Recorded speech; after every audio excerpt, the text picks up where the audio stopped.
Welcome to the Thursday, May 7th edition of Trend or Trap. It is somehow already episode 50 of the show. So for everybody who is tuning in now, whether you're a first timer or whether you've been listening from the beginning, a big thank you from the bottom of my heart as someone who started this podcast and mini show from scratch.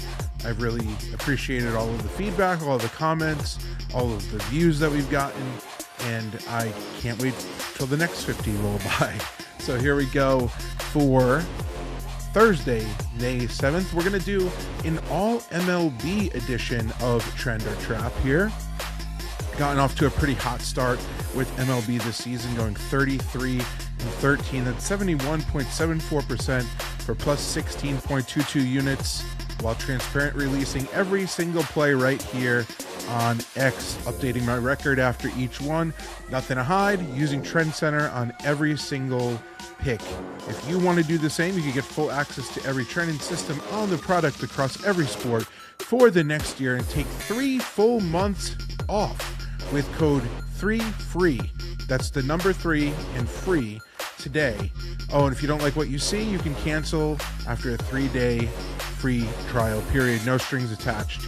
Here are the 3 MLB games we're going to talk about today, starting with the Orioles at the Marlins. Here is a trend to consider. This season, small favorites priced minus 130 or shorter have gone 134 and 88 straight up. That's 60.36%, 29.06 units, 10.92% ROI.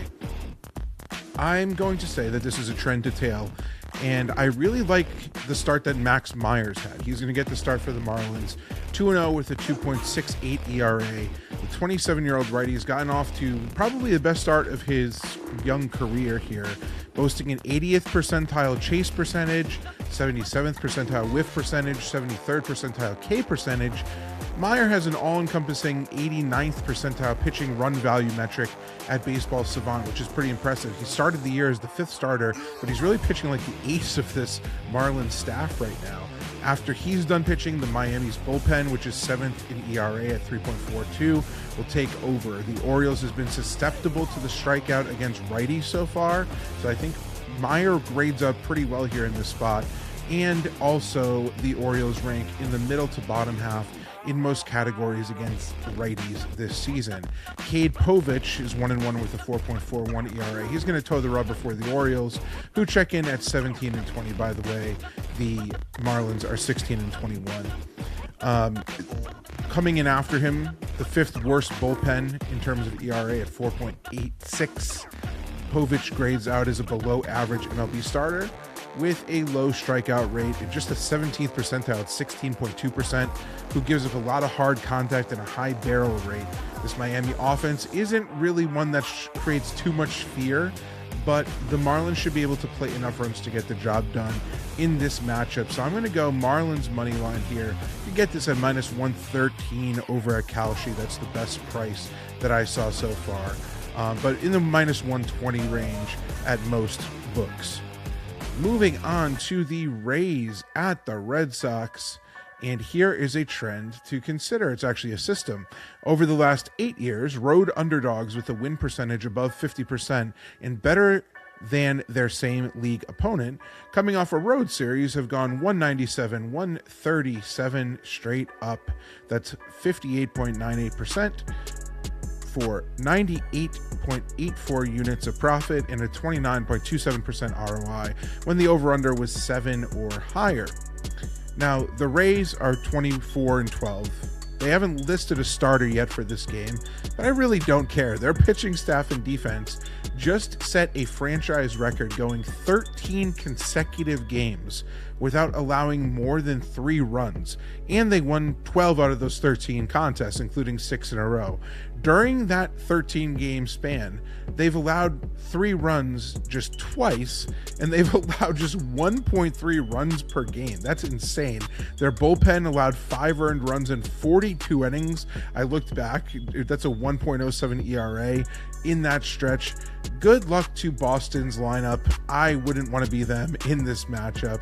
Even if it's a bullpen game, I do love the way Tampa's playing defense right now, and I'm not going to fade them. Jake Bennett, 1-0 with a 1.80 ERA. He's going to get the nod for the Red Sox. They're 16-21. While he fared well in his MLB debut last time out and in AAA Worcester, he pitched as low as A ball in the Nationals farm system last year. Low strikeout rate. I have a really hard time believing that the 25-year-old rookie is going to dominate a Rays lineup that is essentially ranked right in the middle of the pack in terms of OPS against southpaws. Coming off a 3-game sweep against the Tigers in Detroit, the Sox do have some positive momentum. We saw this in the past with making managerial changes during the season and how that could positively affect things, but they're just not rivaling Tampa's recent form yet. And the fact that you could get Tampa, who have won 12 out of 13 as an underdog in this one, at plus 108 over at Kalshi, I think that's the way to go. They're at plus 100 across most of the industry, so you can double your money by backing them, and I think that this is the best bet of the entire slate. Moving on to the nightcap with the Cardinals at the Padres. Here is a trend to consider. Since the start of the 2025 season, when the total was between 7 and 9, and the Padres faced a left-handed starting pitcher, the under has gone 35-15, 70% for 18.5 units of profit, and a 33.64% ROI. Now the Cardinals, somehow they're 21-15. That's shocking to me. I thought they had a chance to be the worst team in the majors this season, but they're going to send Matthew Liberatore 1-1 with a 4.50 ERA to the mound. He does have a number of troubling data points that make betting the under a little bit scary here. Low strikeout rate, hard contact allowed, etc. However, through 236 at-bats against lefties this season, the Padres have managed 2 home runs. It's the lowest number in the entire major leagues. Add in the 9th worst OBP against that handedness, and I'll just hope and pray that San Diego doesn't explode at the plate all of a sudden and hang crooked numbers all over the place. Meanwhile, the Padres are 22-14. They're going to give Michael King the ball. He's 3-2 with a 2.95 ERA. He's essentially been an above average starter so far. As we know, Mason Miller spearheads in a talented San Diego bullpen. He's going to come in at the end of the game if this one's close. So if he's going to likely be available to close this one out. If this is a save opportunity, add in the 70% under trend and the fact that we can get an 8-run total, and I'm on board. I'm going to say under 8 runs, minus 110 over at DraftKings is the best spot that you can do that. So that is all for today's episode of Trend or Trap, the all MLB edition.